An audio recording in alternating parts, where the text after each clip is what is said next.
Baik. Bismillahirrahmanirrahim. Assalamualaikum warahmatullahi wabarakatuh. Waalaikumsalam warahmatullahi. Innal hamdalillah nahmaduhu wa nasta'inuhu wa nastaghfiruh wa na'udzu billahi min syururi anfusina wa min sayyiati a'malina may yahdihillahu wa may yudlil wa may yudlil fala hadiyalah. Asyhadu an la ilaha illallah wa asyhadu anna Muhammadan abduhu wa rasuluh. Amma ba'du. Baik, ahlan wa sahlan kepada sahabat Taman Surga yang sudah hadir, ikhwan maupun ahwat, sekaligus jazakumullah yang sudah hadir dan bersedia untuk mencari ilmu bersama di kajian Taman Surga. Lalu lupa juga jazakumullah kepada para muhsinin dan rekan-rekan UMKM yang sudah mensupport kegiatan Taman Surga. Di antaranya ada dari Berbo Vibes, Mahira Basre, Madu Akang, SMI Tour, Airal Ma'wa, Al-Baqarah Bakery, Mimkos.id, MTS Clean.official, dan Al-Matar. Nah, sebelum memulai ke acara kajian atau tausiah, diingatkan untuk ahwat yang ingin bertanya untuk menghubungi ke nomor Ami Mansur, aku admin Taman Surga. Nah, mungkin langsung saja kita mulai tausiah pada hari ini yang akan dibawakan oleh Al Ustadz Didik Gelar Permana BA MPD Hafizahullah Ta'ala. Kepalanya disilahkan. Bismillahirrahmanirrahim. Assalamualaikum warahmatullahi wabarakatuh. Waalaikumsalam. Alhamdulillah hamdan katsiran thayyiban mubarakan fi kama yuhibbu rabbuna wa yarda. Asyhadu an la ilaha illallah wahdahu la syarika lah wa asyhadu anna nabiyyana Muhammadan abduhu wa rasuluh sallallahu alaihi wa ala alihi wa ashabihi ajma'in wa man tabi'ahum bi ihsanin ila yaumiddin. Ya ayyuhalladzina amanu taqullaha haqqa tuqatih wa la tamutunna illa wa antum muslimun. Allahumma 'allimna ma yanfa'una wanfa'na bima 'allamtana wa zidna ilman. Allahumma rahmataka narju wa la takilna ila anfusina tarfat 'ain. Alhamdulillah, puji dan syukur kita hadirkan kepada Allah Subhanahu wa taala yang telah mengumpulkan kita di salah satu rumah di antara rumah-rumah Allah dalam kondisi sehat walafiat. Dalaman sadayana sehat, Pak. Alhamdulillah. Alhamdulillah kita berkumpul untuk melakukan satu ibadah yang dipesankan oleh Allah Subhanahu wa taala di dalam Al-Qur'an.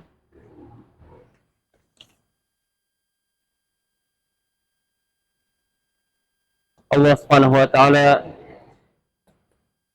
cek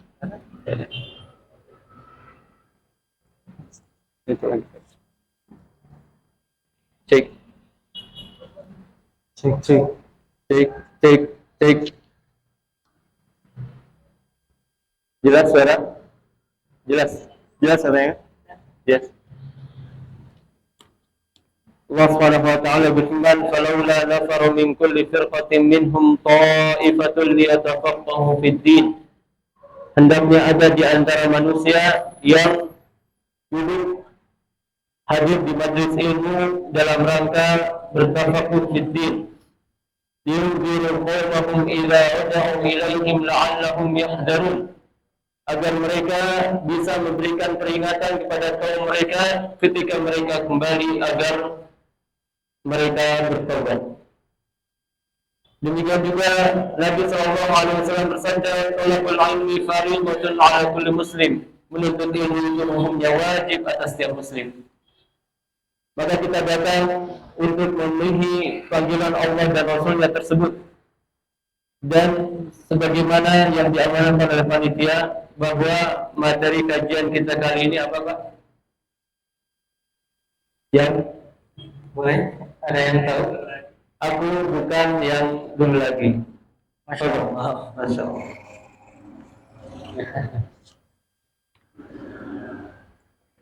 Bapak saya dengan Pak Seno. Pak Riza. Ya, aku bukan yang dulu lagi. Menurut MC sendiri, kira-kira kita bakal bahas apa? Kita akan membahas mengenai contohnya ada seseorang yang sudah hijrah akan tetapi karena dia sudah hijrah dia berbeda dengan lingkungannya yang dulu, Ustaz. Yang mungkin dulunya dia pergaulannya tidak baik, namun setelah hijrah dia menjadi lebih baik dan mungkin meninggalkan lingkungan yang sebelumnya, Ustaz. Baik. Ya. Nah, ketika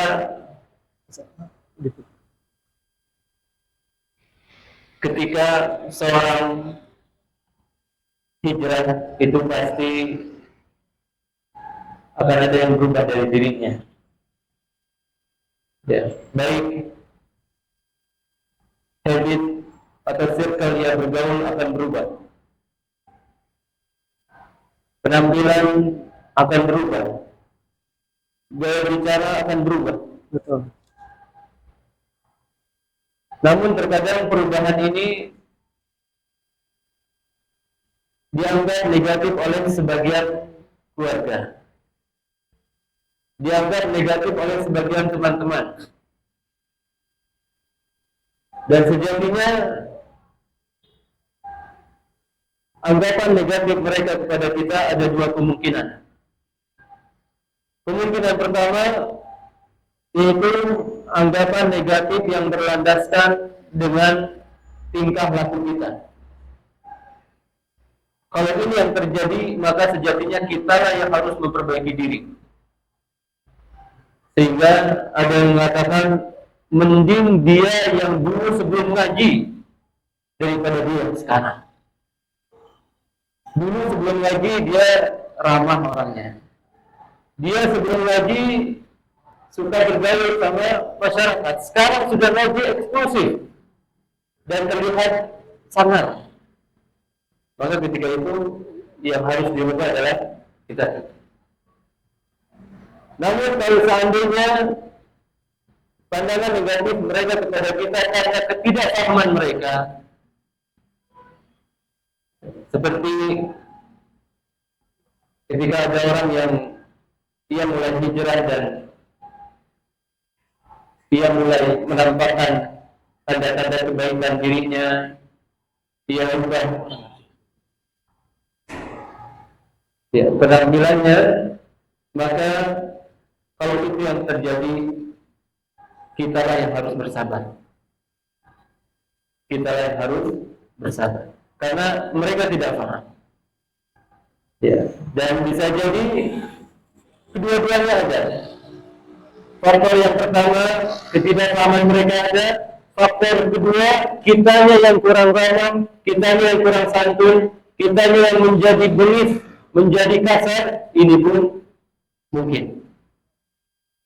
Maka ketika seorang hijrah, perhatikan bahwa hijrah kita jangan sampai berhenti pada hijrah fisik saja. Karena kalau hijrah fisik saja, 1 hari, 2 hari kita mengikuti daurah, kemudian kita rubah, bisa. Namun yang lebih penting dari itu adalah hijrah tazkiyatun nafs. Hijrah dengan merubah jiwa kita. Hijrah dengan merubah perilaku kita. Dan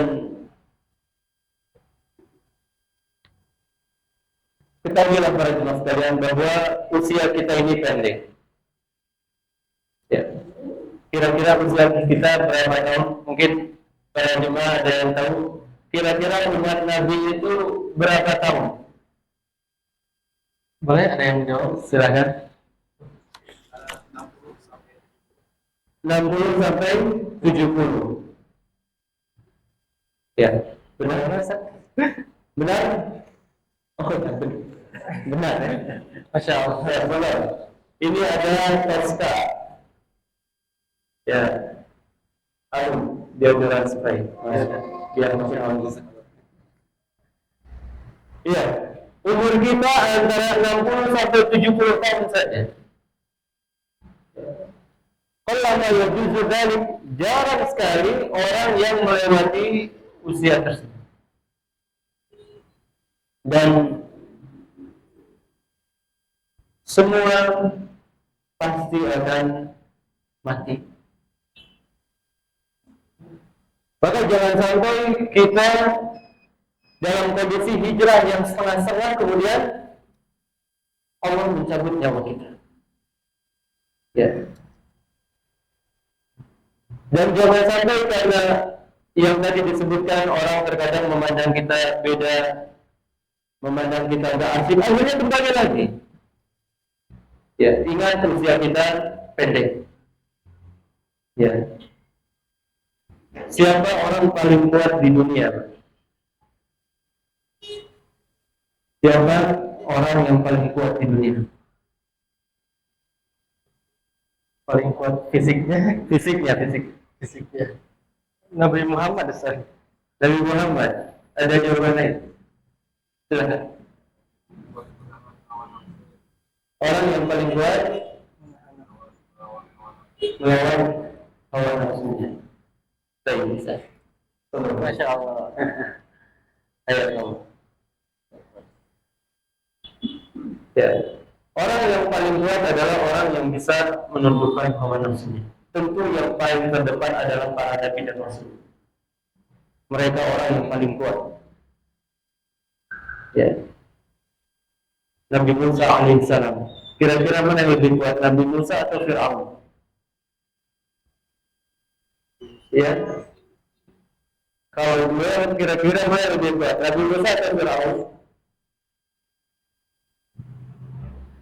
Boleh yang ingin menjawab? Ya, Insya. Kenapa Nabi Musa? Kenapa? Ya. Baik. Ya, kalau disebutkan dua kita wallahu alam tidak tahu. Yang jelas kekuatan ketika itu berpihak pada Fir'aun. Sehingga menyebabkan Nabi Musa apa? Lari. Ya. Nabi Musa lari. Dikejar oleh siapa? Fir'aun. Ya. Hatta sampai ketika dia berada di penghujung laut, mereka mengatakan inna lamudrakun, sesungguhnya kami akan ditangkap. Kemudian dia mengatakan kalla inna ma'iya rabbi sayahdin, sekali-kali tidak, sesungguhnya kami memiliki Allah yang akan memberikan jalan keluar. Maka ketika itu Allah Subhanahu wa taala perintahkan Nabi Musa untuk melemparkan tongkat dan Fir'aun tenggelam di laut. Maka orang yang kuat, Fir'aun kuat, Nabi Musa kuat, wafat tidak? Wafat. Ya. Nabi Musa yang sekali pukul langsung KO lawannya. Ya. Namun ia memiliki kekurangan dari segi apa? Lisannya. Ya, sehingga ia berdoa, Rabbi shrah li sadri wa yassir li amri wahlul 'uqdatam min lisani yafqahu. Ya Allah, lapangkanlah dadaku, permudahkanlah urusanku dan berikanlah kefasihan dalam lisan. Kemudian waj'alni waziran min ahli Harun akhi. Jadikanlah pendampingku Harun, saudaraku. Karena Harun memiliki kepandaian dalam berkomunikasi. Ya. Namun semua mereka wafat. Orang terkuat sekalipun wafat. Orang tertampan. Siapa orang tertampan? Nabi Yusuf. Ya. Nabi Yusuf alaihissalam. Allah ya syakrul jamaah. diberikan setengah ketampanan. Ya, Allah alam apa yang dimaksud dengan setengah ketampanan. Kalau seandainya setengah ketampanan itu setengah ketampanan Nabi Muhammad, maka yang lebih tampan adalah Nabi Muhammad. Namun jika yang dimaksud adalah setengah ketampanan, seluruh ketampanan, maka Nabi Yusuf yang paling tampan. Ya, sehingga terjadilah apa yang terjadi, para wanita ketika melihat Nabi Yusuf sampai mengiris-ngiris tangan mereka sendiri. Ya. Mana yang lebih tampan, Pak? Kita akan ya pembantu Nabi Yusuf. Ya. Mana yang lebih tampan? Kita atau Nabi Yusuf? Jelas Nabi Yusuf. Ya. Bahkan sebagian orang, masya Allah ya, nyisir, tarik kanan, tarik kiri, ya, tarik ke belakang, tarik lagi ke depan, pakai catokan, ya, sambil pakai catokan. Tapi tetap saja tidak ada yang miring, biasa saja. Ya, Nabi Yusuf tidak melakukan itu Tuhan sampai dijadikan pusat perhatian oleh para wanita. Orang yang tertampan sekalipun sudah wafat. Ya. Kemudian ada orang yang paling kaya. Siapa orang paling kaya di antara para nabi dan rasul itu? Siapa? Iya, silakan. Nabi Sulaiman, masya Allah. Boleh awak ya mendapatkan keuntungan ini. Ya. Nabi Sulaiman, dalilnya apa, Pak? Dalilnya apa? Ya. Allah Subhanahu wa taala firmankan tentang kerajaan Bilqis saja. Wa utiyat min kulli syai'.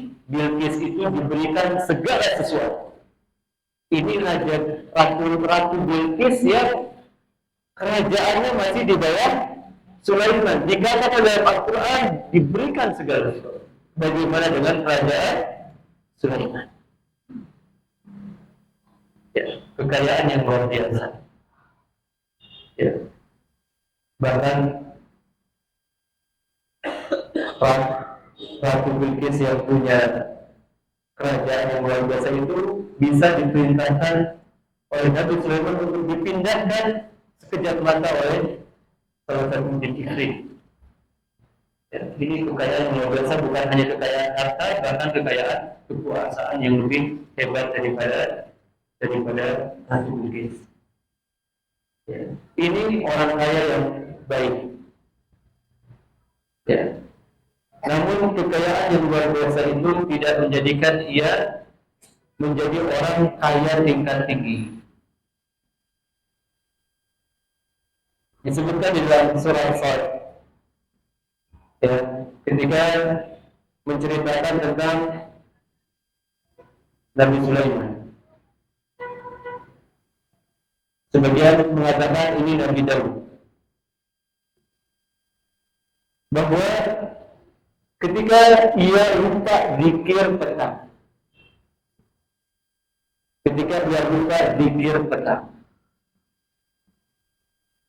ya, dan penyebab lupanya apa? Karena ia sedang asyik bermain dengan kudanya yang gagah, kuda yang berdiri di atas 3 kaki. Kuda kalau sudah gagah itu biasanya hanya berdiri dengan 3 kaki, satu kakinya diangkat. Ya, ini menunjukkan kekuatan kuda tersebut. Nabi Sulaiman lupa zikir karena saking asyiknya main dengan kuda-kuda tersebut. Apa yang dilakukan oleh Nabi Sulaiman? Ia katakan rudduha alayya fatasuka mashan bisuqi wal a'naq. Kembalikan kuda-kuda itu.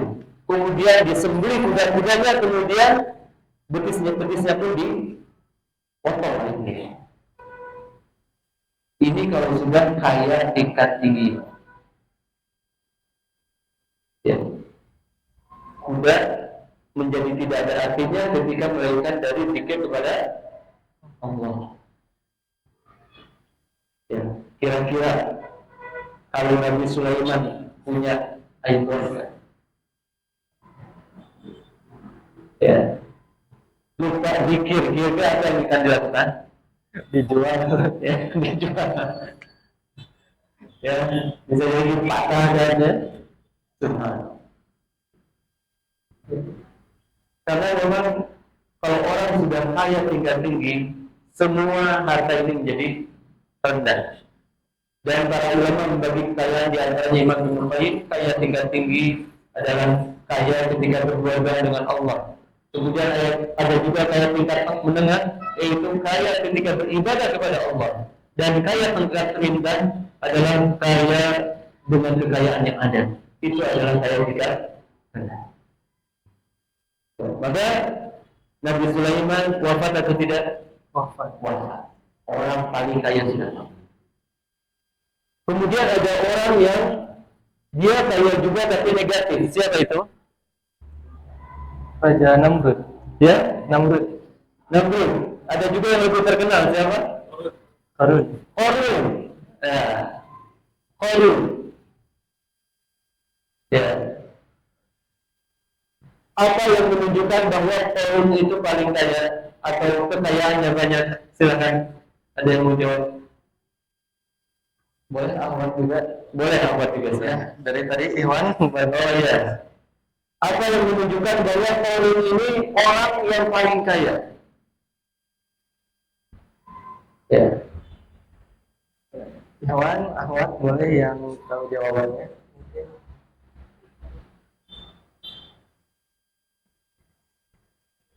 Sudah ada? Belum ada. Ustaz. Belum ada. Ikhwan berarti. Saya ikhwan.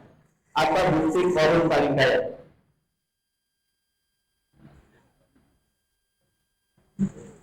Boleh ada Ahmad? Ada yang boleh silakan. Tahu jawabannya?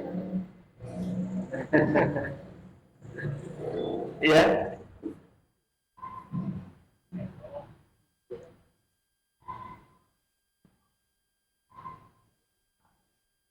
Qarun ada jawaban?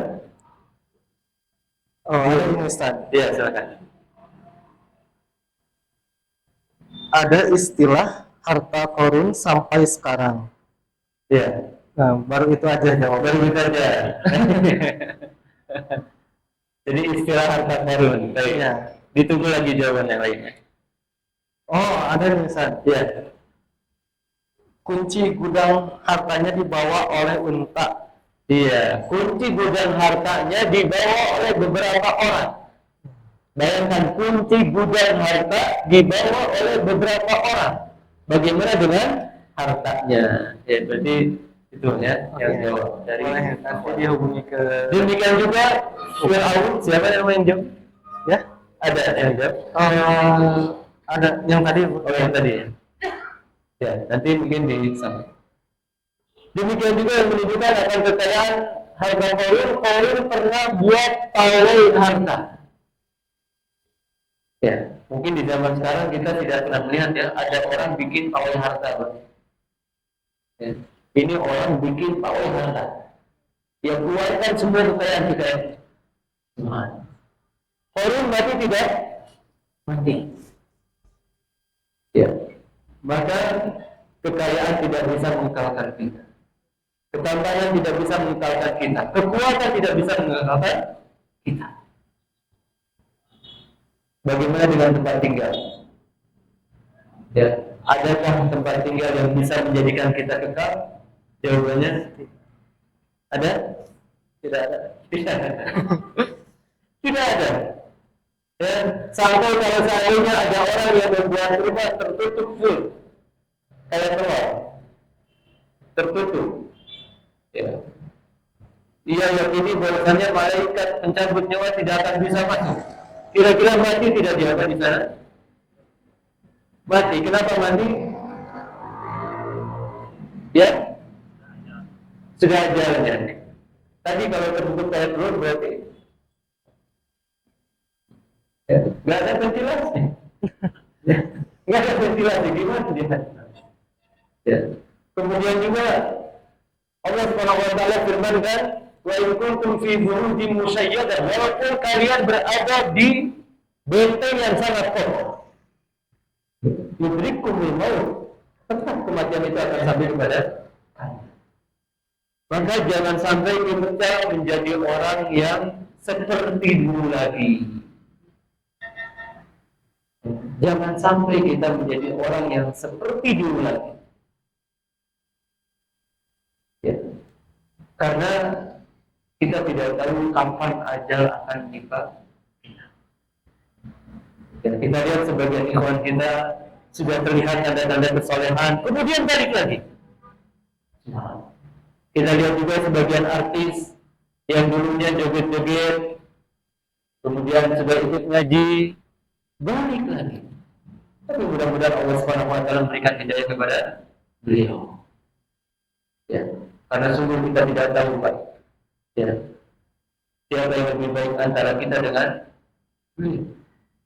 Ya. Kita pun belum merasa aman apakah kita akan wafat di atas kebaikan atau tidak.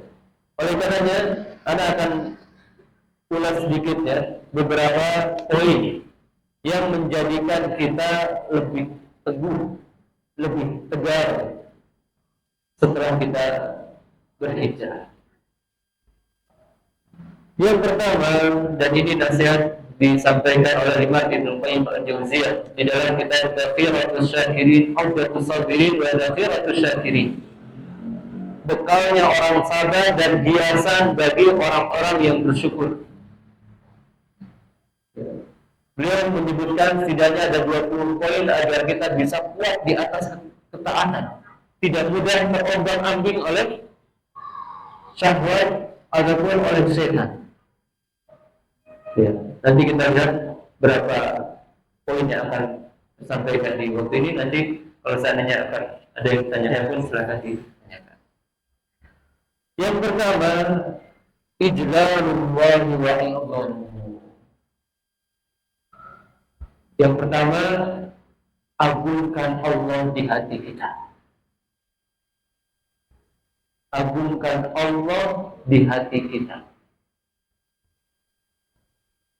Allah Subhanahu wa taala berfirman, "Wa ma qadarullaha haqqa qadri wal ardu jami'an qabdatuhu yawmal qiyamah was samawati matwiyatun bi yaminihi subhanahu wa ta'ala amma yushrikun." Sungguh mereka, yakni orang-orang musyrik, tidak mengagungkan Allah dengan sebenar-benarnya pengagungan. Padahal bumi itu ada di genggaman tangan Allah. Langit Allah akan lipat. Subhanahu wa ta'ala amma yushrikun. Maha suci Allah dari apa yang mereka persekutukan. Dan juga di Mut'aim, suatu ketika beliau mendengarkan ayat yang terdapat di juz 27 ya. Am khulqu min ghairi syai'in am humul khaliqun am khalaqus samawati wal ard bal la yuqinun am 'indahum khaza'inu rabbika am humul musaytirun. Apakah mereka yang diciptakan tanpa pencipta, ataukah mereka yang menciptakan diri mereka sendiri?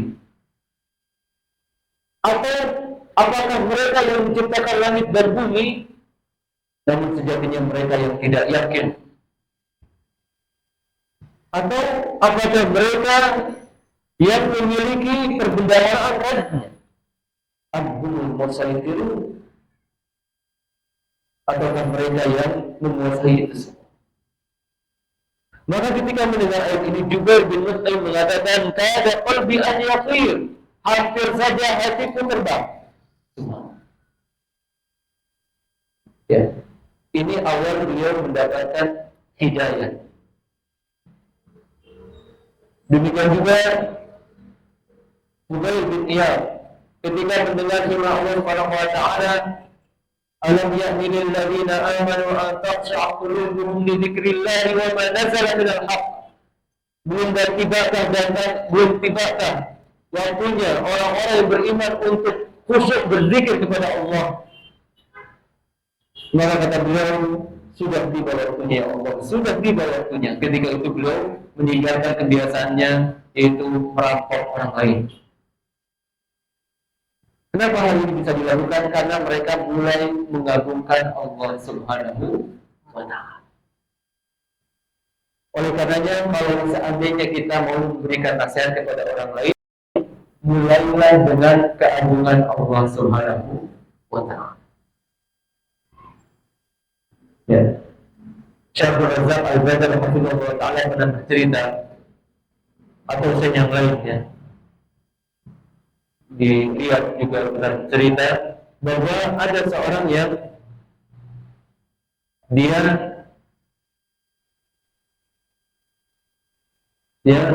memiliki kebiasaan baik kalau dia tinggal di suatu tempat harus kenal semua tetangga. Maka ketika dia pindah, dia sudah kenal semua tetangga kecuali satu keluarga.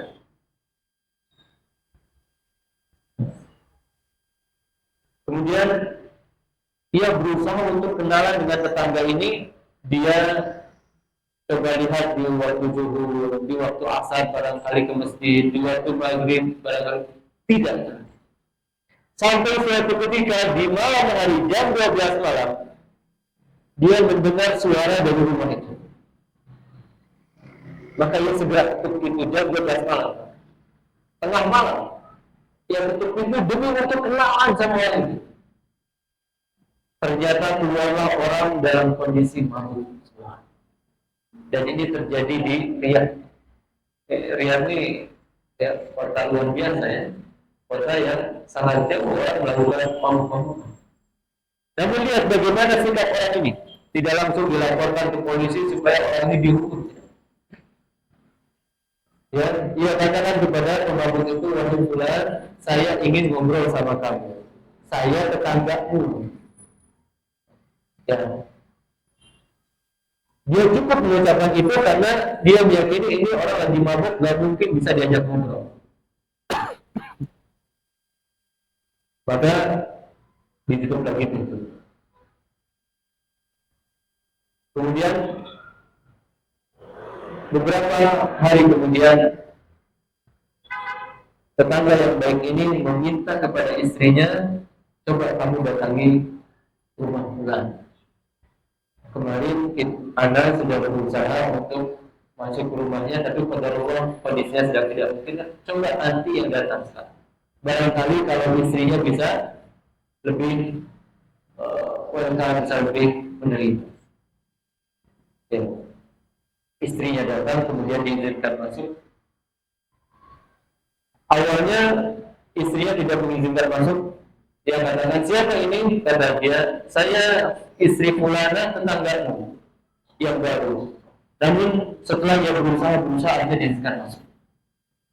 Ya. Pulanglah dia ke rumah, kemudian suaminya nanya, bagaimana hasil obrolan tadi? Ya. Kata dia, kondisinya sangat mengenaskan. Kemudian istrinya cerita sambil nangis. Bagaimana? Kata dia, di rumahnya tidak ada karpet sama sekali. Padahal Pak, di Saudi itu rumah pasti full karpet rata-rata. Ya, karena di sana ada musim dingin, di sana ada musim panas. Rumah itu full karpet rata-rata. Ini dia tidak punya karpet satu helai. Bahkan kasur pun tidak punya. Kemudian kata istri ini, anaknya buang air kecil, buang air besar, di mana saja. Gak pakai pampers anaknya. Lebih naas lagi, botol-botol minuman ada di mana-mana. Kemudian istri ini bertanya, bagaimana kondisimu wahai fulana? Kata dia, suamiku setiap hari mengajak para muda untuk mabuk-mabukan di rumah. Dan kalau sudah tiba waktunya mereka tepar, ya, mabuk ya yang sudah tingkat tinggi itu, dan suamiku sudah tidak sadarkan diri, maka mereka akan berusaha masuk ke tengah rumah. Bayangkan, istri lihat suaminya membuka, teman-temannya mau masuk ke tengah rumah. Maka kata dia, saya segera ajak anak-anakku, kemudian kami kunci pintu di rumah. Ya. Kami kunci di dalam kamar. Ya. Kemudian mereka masuk ke tengah rumah. Dan itu kejadiannya hampir setiap hari. Maka kata orang yang mendengar cerita ini dari istrinya, saya harus datang lagi ke rumahnya kalau gitu. Ya, ternyata, subhanallah, saya punya tetangga yang kondisinya seperti ini.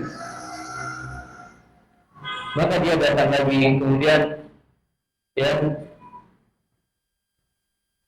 dia mengetuk pintu, kemudian keluar lagi orang itu dalam kondisi menggunakan celana pendek, ya, dan wajah yang sangat tidak welcome. Kata orangnya apa? Mau? Karena dia, saya tetanggamu ingin mengunjungimu. Kata orang itu, wahai fulan, jalan kita berbeda. Karena dia melihat ini orang baik, saya orang seperti ini. Wahai fulan, jalan kita berbeda. Kalau kita duduk ngobrol kayaknya nggak akan nyambung. Maka biarkan kamu hidup dengan dirimu sendiri, saya hidup dengan diriku sendiri. Dan kata orang ini, wahai fulan, izinkan saya ngobrol denganmu walaupun sebentar. Izinkan saya walaupun saya harus menuangkan minuman keras untukmu. Akhirnya orang itu tertawa. Diizinkan masuk ngobrol. Maka ketika ia ngobrol, kata orang ini, demi Allah, saya tidaklah ngobrol dengan dia kecuali hanya menyebutkan keagungan Allah saja, keagungan Allah saja, keagungan Allah. Allah itu maha baik, Allah itu maha kaya, Allah itu maha lembut, Allah itu terus. Sampai akhirnya ia menangis jadi-jadinya. Kemudian ia katakan, wahai fulan, jangan tinggalkan saya, ajak saya bersamamu. Kalau tidak, saya akan didatangi oleh para pemabuk lagi dan saya kembali lagi. Ya, kata dia, gimana? Saya punya keluarga. Tapi bismillah dia bawa. Kemudian dia bawa ke tempat basecamp para pemuda yang sudah hijrah, diajarkan dia ke tempatnya. Setelah itu ia mengatakan kepada para pemuda itu, siapa di antara kalian akan ikut umroh bersamaku? Yang ia ajak orang yang baru hijrah ini, yang baru selesai dari mabuk-mabukan itu, umroh. Ya, ia umroh dengan beberapa pemuda. Dan subhanallah, ya, pertama kali ia masuk ke Masjidil Haram menangis sejadi-jadinya. Ya. Kemudian dia pulang ke rumah. Ketika pulang ke rumah, ia tutup pintu. Istrinya heran. Ya, siapa di luar rumah? Saya pulang suamimu. Gak mungkin. Suami saya kalau pulang ke rumah pasti gebrak pintu, kalau tidak teriak-teriak. Anda siapa? Kalau tidak, saya akan lapor polisi. Ini kata istrinya. Maka yang kata suaminya ini, saya pulang, anak saya pulang, kamu pulang. Dia ceritakan, akhirnya yakin. Dibuka pintu. Ketika dibuka pintunya, dia katakan, wahai fulan, wahai istriku, maafkan aku. Subhanallah. Ini baru pertama ia meminta maaf kepada istrinya. Ya. Kemudian istrinya menangis. Ya. Terharu karena melihat suaminya ini kayaknya sudah berubah. Ya. Dia bukan yang dulu lagi. Dia sudah bukan menjadi yang dulu lagi. Maka istrinya ya memanggil anak-anaknya. Kenapa istrinya memanggil anak-anaknya? Karena anak-anaknya setiap suaminya pulang ke rumah pasti kabur, Pak. Ya, setiap suaminya pulang ke rumah, anak-anak pasti kabur. Ini tanda suami yang baik atau tidak? Tanda bapak yang baik atau tidak? Tidak. Harusnya bapak pulang disambut oleh anak. Ini tidak. Anak-anak kabur setiap bapak ini pulang. Kenapa? Karena bapaknya tukang pukul. Ya, apalagi ini biasanya tukang mabuk, pasti akan tukang pukul. Maka ketika itu istrinya memanggil anak-anaknya, wahai fulana, kembali sini, ayo ke sini, bapakmu ingin ngobrol sama kamu. Awalnya mereka tidak mau. Akhirnya istri ini masuk ke kamar, meyakinkan bahwa bapak kita ini sudah baik. ya, dan jadilah malam itu menjadi malam terindah bagi keluarga. Ya. Inilah lihat bagaimana efek baiknya seorang sabar dalam mendakwahi orang lain. Ya, kalau kita punya keluarga yang masih mabuk-mabukan, yang masih berbuat maksiat ini itu, maka jangan langsung difonis. Karena bisa jadi dengan kemuliaan kita, dengan sabarnya kita mendakwahi dia, sebab ia mendapatkan hidayah dari Allah Subhanahu wa Ta'ala. Bayangkan, gara-gara satu kali apa ini? Kunjungan. Gara-gara satu kali kunjungan. Ini makanya betapa berharganya kita berkunjung kepada teman-teman kita, kepada keluarga kita atau tetangga-tetangga kita. Mungkin dari cerita yang tadi, Anda terbesit sebuah pertanyaan, Ustaz. Nah. Misalnya ada seseorang yang sudah hijrah. Nah, dari lingkungan yang sebelumnya yang kurang baik, maka beliau pindah ke lingkungan yang lebih baik. Mungkin seperti kajian seperti ini. Ya. Nah, apakah orang tersebut harus meninggalkan lingkungan yang sebelumnya, atau dia harus berusaha mengajak lingkungan sebelumnya agar terbawa menjadi lebih baik lagi, sedangkan dia juga masih baru hijrah gitu, Ustaz? Nah, ya, ini disesuaikan dengan kondisi masing-masing. Ya. Bagi orang yang sudah bisa mewarnai, dan ini Anda punya teman yang seperti ini, jadi teman-teman SMA-nya semua diajak hijrah. Yang mungkin Anda pernah dengar, ada namanya Ustaz Aan Chandra Tolik, ACT, dulu beliau aktif menulis. Ya. Itu teman-teman SMA-nya semuanya diajak hijrah. Kenapa? Karena dia bisa mewarnai. Ya. Ketika seorang bisa mewarnai, maka bagus dia bertahan di sana untuk mewarnai. Tapi kalau seandainya dia di sana malah dia yang terwarnai, maka pergi, jangan menetap di sana.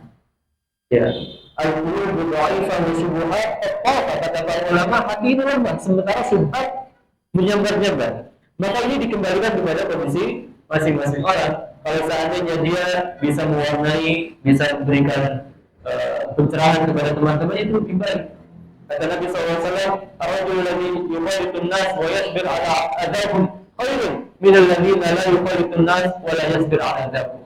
Seorang yang bersabar bergaul dengan manusia, ya, menghadapi gangguan-gangguan mereka, menghadapi ketidaksopanan mereka, itu lebih baik daripada orang yang tidak mau bergaul bersama mereka dan tidak mau bersabar dengan mereka. Ya, maka ini dikembalikan kepada kondisi masing-masing kita. Kalau seandainya kita bisa mewarnai, kita warnai. Kalau tidak, minimalnya kita kenal saja sudah. Ya, karena betapa banyak orang yang kembali gara-gara reuni, ya kan? Yang ketika reuni sudah kelompok, ya, apa yang kelompok mati, yang cinta lama bersemi kembali, akhirnya perselingkuhan terjadi. Ya, oleh karenanya kalau kita bisa mewarnai, kita hadir acara-acara seperti itu. Tapi kalau kita tidak bisa mewarnai, maka jangan kita pertaruhkan keimanan kita sehingga kita kembali ke yang dulu lagi. Ya, ini mungkin jawaban. Syukran, Ustaz. Ya. Kemudian kita lanjutkan ke poin yang kedua, atau sebelum itu, ya,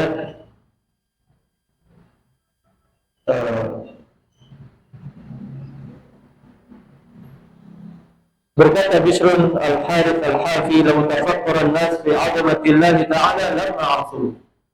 Kata Bishrun al-Hafi, kalau seandainya manusia mengagungkan Allah, tidak akan terbetik untuk bermaksiat kepadanya. Jadi kalau kita ingin mudah meninggalkan maksiat, agungkan Allah dalam hati kita. Jadikan Allah zat yang paling nomor satu di hati kita. Ya, ini tips yang pertama. Tips yang kedua yaitu tambah kecintaan kita kepada Allah Subhanahu wa Ta'ala. Pepatah syair mengatakan, "Ta'sil ilaha wa anta tudhiru hubbahu, hadha muhalun fil qiyasi badi'un, law kana hubbuka sadiqan la ata'tahu, innal muhibba liman yuhibbu muti'un." engkau mengaku mencintai Allah namun engkau bermaksiat kepadanya. Sungguh ini sesuatu perkara yang aneh. Dan ketahuilah bahwasanya orang yang mencintai itu pasti akan menuruti semua yang diinginkan oleh zat yang dicintainya. Ya, maka kalau kita ingin lebih mudah meninggalkan maksiat, lebih mudah bertahan dengan kita yang ada sekarang, tidak kembali ke kita yang dulu, maka pupuk kecintaan kita kepada Allah. Walladzina amanu asyaddu hubban lillah. Adapun orang yang beriman, kecintaan mereka terbesar adalah kepada Allah Subhanahu wa taala. Kemudian yang ketiga, agar kita mudah meninggalkan maksiat, yaitu ingat nikmat-nikmat Allah kepada kita. Ya. Ada seorang yang disebutkan oleh Al-Imam Al-Munziri Al-Maqdisi dalam kitab At-Tawwabin tentang Ibrahim bin Adham, bahwa ada orang yang berkata kepadanya, ya Aba Ishaq, inni musrifun ala nafsi. Wahai Aba Ishaq, sesungguhnya saya biasa berbuat maksiat. Fa'rif alayya ma yakunu laha zajiran wa mustanqidan liqalbi. Sebutkan kepadaku perkara yang menjadikanku mudah meninggalkan maksiat. Apa kata beliau? In qabilta khamsa khisalin wa qadirta 'alayha lam tadurraka maksiatun wa lam tudibka laddah. Kalau kamu bisa mempraktekkan hal ini, silakan kamu berbuat maksiat sesukamu. Ini jawaban yang aneh ya. Orang ingin selamat dari maksiat, kata dia, kalau kamu bisa melakukan 5 hal ini, silakan kamu berbuat maksiat sesukamu. Apa itu kata beliau? Ya hati ya ada Ishaq, sebutkan apa itu. Kata beliau, ammal ula, adapun yang pertama, fa idza aradta an ta'siya Allah fala ta'ti rizqahu. Ingat, kalau kamu mau bermaksiat kepada Allah, jangan sekali-kali makan dari rezeki Allah. Ya. Kata orang ini, famin aina akul wa kullu ma fil ardi min rizqi. Dari mana saya makan? Semua yang ada di bumi ini rezekinya. Maka kata Ibrahim bin Adham, kalau begitu enggak pantas kamu bermaksiat. Ini yang pertama. Kemudian kata orang itu, hakikatnya, sebutkan yang kedua. Kata Ibrahim bin Adham, idza aradta an ta'siyahu fala taskun syai'an min biladi. Kalau kamu terbetik melakukan maksiat, jangan tinggal di salah satu tempat dari bumi Allah. Kata dia, hadhihi a'zam min Allah, ini lebih sulit lagi.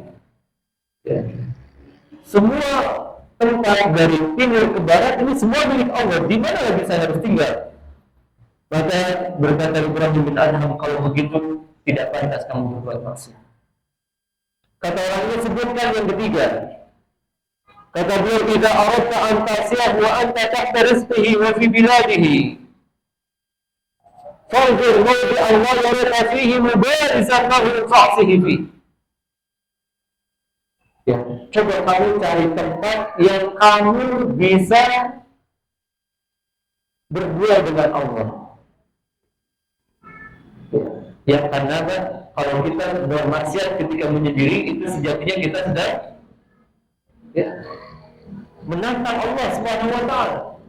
Oleh karenanya para ulama mengatakan la taj'alillah ahwanan nadhirina ilaih. Jangan jadikan Allah sebagai zat yang paling rendah di hadapan matamu. Itu dengan melakukan kemaksiatan ketika menyendiri. Maka kata Allah, tidak mungkin saya punya tempat yang bisa ya menandingi Allah Subhanahu wa taala. Hal rabi'ah. Ya. Sebutkan yang keempat. Kata beliau, jika datang kepadamu malaikat pencabut nyawa, katakan, tolong jangan cabut nyawa saya sekarang. Kata dia, enggak mungkin ini bisa dilakukan. Kalau sudah malaikat pencabut nyawa datang, pasti akan langsung mencabut, ya bisa diakhirkan. Kalau begitu kamu jangan bermaksiat. Hadil khamsah, kata beliau, sebutkan yang 5. Ya. Kata beliau, kalau nanti kamu diseret oleh malaikat zamaniyah ke dalam neraka, maka kamu dorong malaikat itu, hindarkan engkau dari dorongan malaikat zamaniyah itu. Subhanallah. Kata kami, tentu saya nggak bisa. Kalau begitu, jangan engkau bermaksiat kepada Allah. Ya, ini nasihat yang luar biasa ya. Kalau kita terbetik maksiat, Pak, ingat 5 hari. Dari mana kita makan? Ya, langit siapa yang kita berteduh di bawahnya? Bumi siapa yang kita menginjak kaki di atasnya? Ya. Kita tidak bisa mengakhirkan malaikat pencabut nyawa kalau datang, dan kita tidak bisa menghindar dari seretan malaikat zaman yang ketika menyeret kita. Ya, ini tips yang ketiga. Mungkin karena waktunya sudah. Oh, masya Allah. Jadi cuma 3 tips saja. Masya Allah. 17 lagi, Pak. Mungkin bisa dilanjutkan di kajian berikutnya. Nah, Sekarang mungkin Ustaz, karena di sini banyak sekali hadiah dari para muhsinin yang mensupport kajian Taman Surga. Ada dari Almator, dari Mimkov, dan juga dari Verbal Vibes. Nah, mungkin untuk mendapatkan hadiah-hadiah ini ada pertanyaan dari Ustaz gitu untuk akhwat dan juga ikhwan. tuh. Ya, ini baru 3 poin, susah nyari tanya. Baik, ya. Para jemaah yang mengasihi Allah Subhanahu wa taala. Pertanyaan pertama, ya, tadi Ana menyebutkan satu nama yang beliau memberikan tips 5 poin tadi. Siapakah nama tersebut? Silakan. Boleh ikhwan dan akhwat yang tahu jawabannya langsung. Yang pertama menjawab langsung dibacakan ya.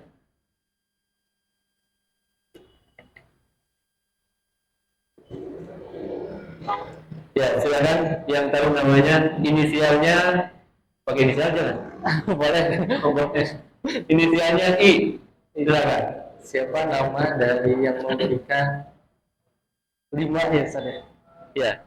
Yang menyebutkan 5 tips tadi. Boleh ikhwan, boleh akhwat. Ya, akhwat tadi di melalui WhatsApp. Ya, silakan. Silakan. Boleh. Imam Ibnu Qayyim. Hampir benar. Hampir benar. Ya. Masya Allah. Kalau yang Ibnu Qayyim itu tadi nasihat yang menjelaskan 20 nasihat ini. Yang baru sebutkan 3 itu Imam Ibnu Qayyim. Tapi nggak apa-apa ya. Oh, Boleh. Masya Allah. Ya, Sampo Al-Matta. Masya Allah. Ya, Sampo Al-Matta. Ada Ya, biar rambutnya makin wangi ya. Masya Allah. Ya, betul, karena inisialnya sudah betul ya. Dan sebenarnya ini bagian daripada nasihat beliau juga. Tapi ada yang lebih tepat. Ya, yang menyebutkan 5 poin. Siapa? Silakan. Boleh ada akhwat, ada tapi jawabannya sama. Oh, sama, 5 poin. Jangan-jangan ada yang salah ini. Baik, ya. Tidak ada? Ya. Kalau tidak ada, berarti bisa jadi ada yang salah ngomong tadi. Ya, yaitu Ibrahim bin Adham. Nah, jadi sebenarnya paduan tadi yang benar itu.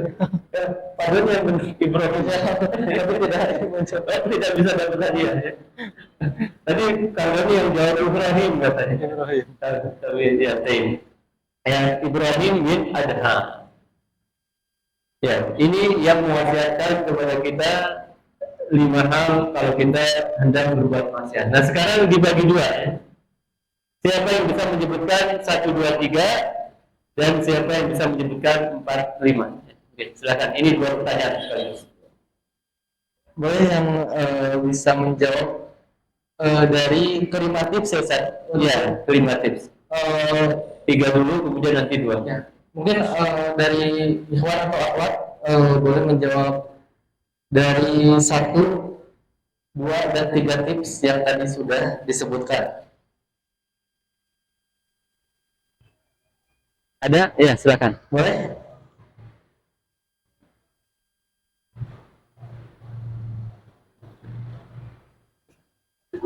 Ya.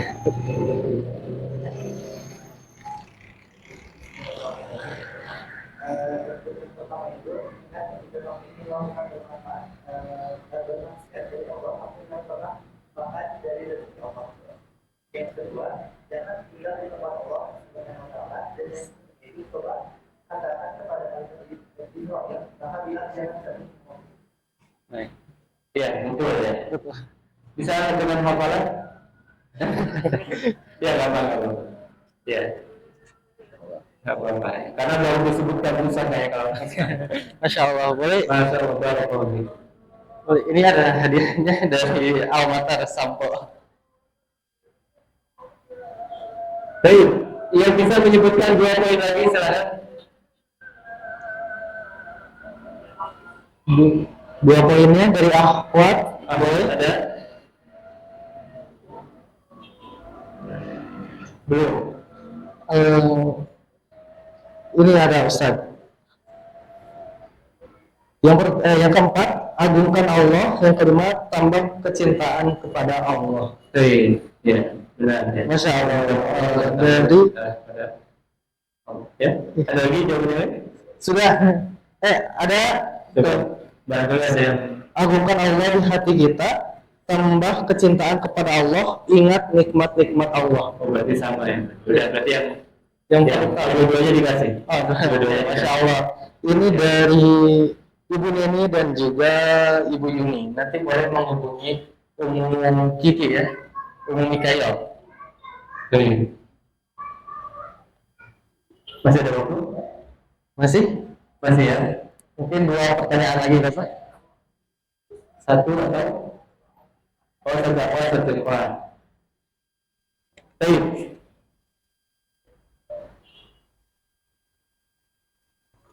Tadi kita sebutkan bahwa ya orang yang paling tampan itu siapa, dan sebutkan dia diberikan berapa ketampanan. Silakan Pak. Diberikan setengah ketampanan. Masya Allah. Ya, silakan Pak. Masya Allah. Yang Ya. Jadi jangan dikasih baju apa.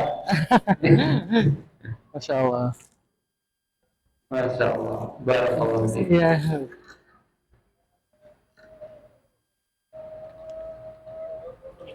Baik, untuk akhwat ya.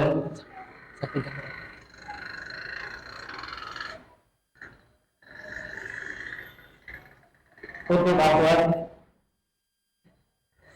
tadi yang disebutkan tentang kisah orang yang ya bagaimana hikmahnya dakwah kepada orang lain. Ya. Coba sebutkan siapa yang mengkisahkan kisah tersebut dan kejadiannya di mana. Silakan. Menjadi kesedihan.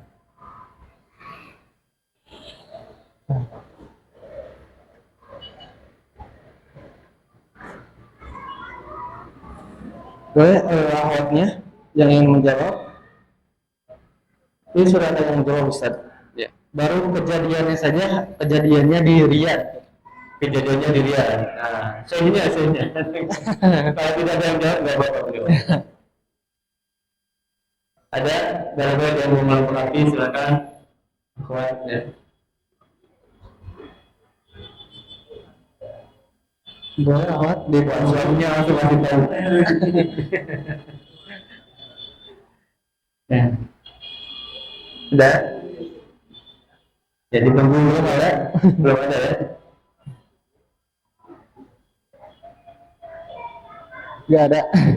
Tidak ada. Mungkin dari ibunya Ustaz dia biarkan untuk istrinya gitu. Oh, Masya Allah. Ya boleh lah, ikhwannya siapa? Ada? Tuh, silakan tadi. Silakan. Abdul Razak bin Badar, Masya Allah. Tempatnya di mana, Pak? Di Riyadh. Oh, Masya Allah. Barakallahu fiik.